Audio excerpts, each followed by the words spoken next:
बंधु माने आपणकर जदि कन्या राशि होइथाय तेबे एही भिडियोटी को थरे मात्र शेष पर्यंत निश्चय देखंतु कारण कन्या राशि व्यक्ति विशेष मानकर जीवन एही पवित्र महाशिवरात्रि परठारु बदलिबाको जाउछि।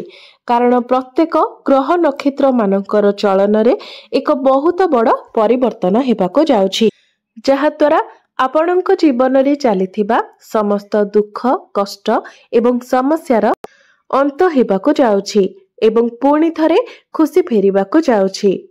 सूर्य एवं शनि निजर राशि परिवर्तन करबाको जाउछंती, जहार प्रभाव रे आपणक जीवन रे मध्य किछि बड़ परिवर्तन हेबाको जाउछि।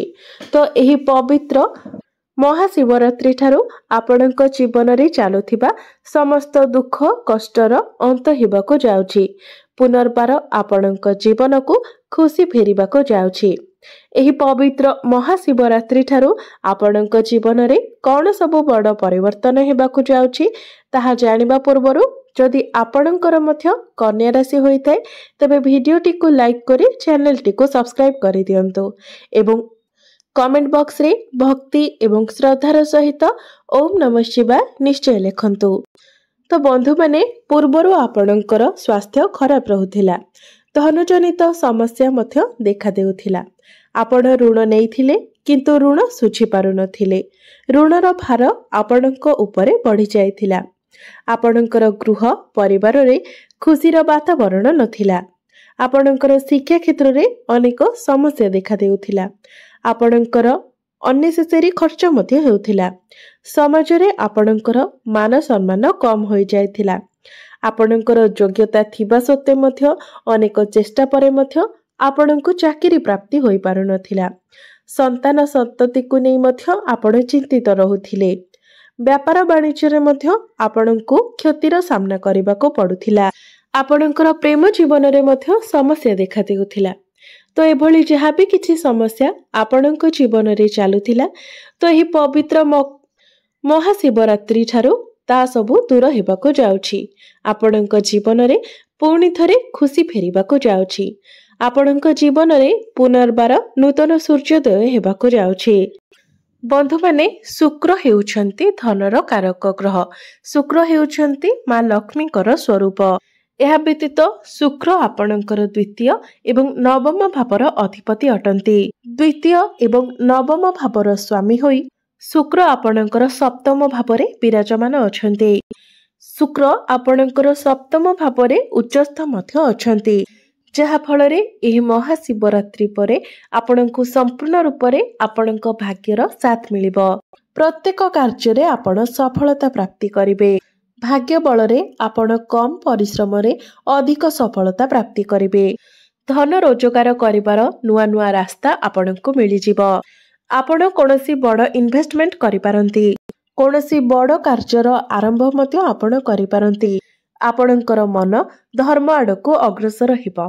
धार्मिक कार्यकलाप रे आपणकर मन बलिबो, कारण गुरु मध्य आपणकर नवम भावरे विराजमान अछंती। आपण कोनोसी धार्मिक स्थान को यात्रा करि पारंती। कन्या राशि व्यक्ति विशेष मानकु जेहेतु भाग्यर संपूर्ण साथ मिलिबो, तो आपण जदि शेयर मार्केट ट्रेडिंग किंबा स्टॉक मार्केट रे कार्य करूछंती तो ए सबु क्षेत्र रे आपणको अधिक सफलता प्राप्ति हेबो। आपणको अचानक धन प्राप्ति हेबो। चारिदिगरु आपणको लाभ ही लाभ प्राप्ति हेबो। शुक्र आपणकर सप्तम भावरे रही आपणकर प्रथम भाव को देखुछंती। आपणकर स्वास्थ्य बहुत भल रहिबो। पूर्वरु जदि आपणकर किछि स्वास्थ्य जनित समस्या लागि रहुथिला तो सेथिरे मध्य सुधार आसीबो। आपण निजको स्वास्थ्यवान अनुभव करिवे। प्रेम जीवन रे मध्य आपणको सफलता प्राप्ति हेबो एवं एही महाशिवरात्रि परे आपणकर प्रेम विवाहर रूप मध्य नै पारे।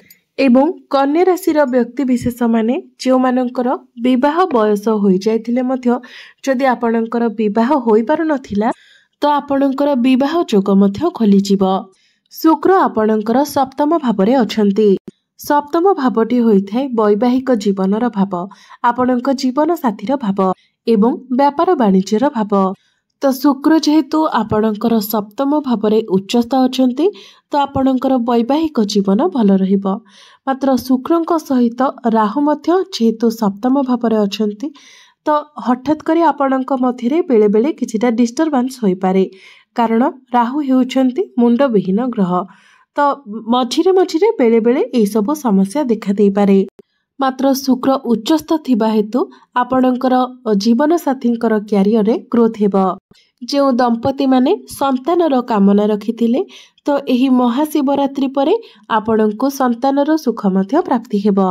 प्रेम जीवन रे मध्य आपणको सफलता मिलिबो। पूर्वरु जदि आपणकर प्रेम जीवन रे किछि समस्या थिला तो सही समस्या मध्य दूर होई जिवो। शिक्षा क्षेत्र रे मध्य विद्यार्थी माननकु बहुत अधिक सफलता मिलिबो। आपण उच्च शिक्षा करिबा पई बाहर को जाई पारंती किंबा कोनोसी नूतन स्थान रे आपण एडमिशन नै पारंती। एही महाशिवरात्रि परे जदि आपणकर कोनोसी एग्जाम रहिछि तो सेथिरे मध्य निश्चित भाबरे आपण सफल हेबे। एहा छडा जदि आपणकर कोनोसी कॉम्पिटिटिव एग्जाम रहिछि तो सेथिरे मध्य आपण उत्तीर्ण हेबे।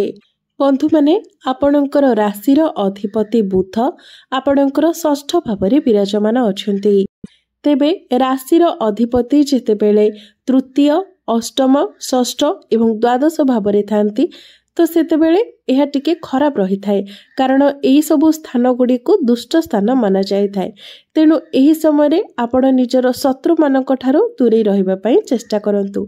कोनोसी पॉलिटिक्स रे आपण पडंतु नाही। ऋण करज ठारो मध्य बंधु माने बृहस्पति आपणकर भाग्य स्थान रे अछंती, बहुत भलो स्थिति रे अछंती, जहा फलरे आपणको आपणक भाग्यर पूर्ण रूप रे साथ मिलिबो। कोनोसी धार्मिक स्थान रे आपण निजर अर्थ खर्च करि पारंती। शुक्र हेउछंती आपणकर द्वितीय भाव अर्थात धन भावर अधिपति, तो आपणको नूतन रोजगारर बाट मिलि जिवो। पारिवारिक सुख मध्य आपणको प्राप्ति हेबो। आपणकर सप्तम भावरे शुक्र उच्चस्थ थिबा हेतु आपणकर व्यापार वाणिज्य रे मध्य आपणको लाभ प्राप्ति हेबो। आपण कोनोसी नूतन व्यवसाय मध्य आरंभ करि पारंती। आपणकर डेली इनकम बढ़िबो। आपणकर फाइनेंशियल ग्रोथ हेबो। एही महाशिवरात्रि परे आपणकर किछि धन संचय होई पारे। आपण पैसा संचय करिबारे समर्थ हेबे। जदि आपणकर stationery shop, beauty parlour, construction काम, लौह जातीय काम किंबा कृषि भित्तिक कार्य रही थाए तो ए सब क्षेत्र रे आपणको बहुत अधिक सफलता प्राप्ति हेबो।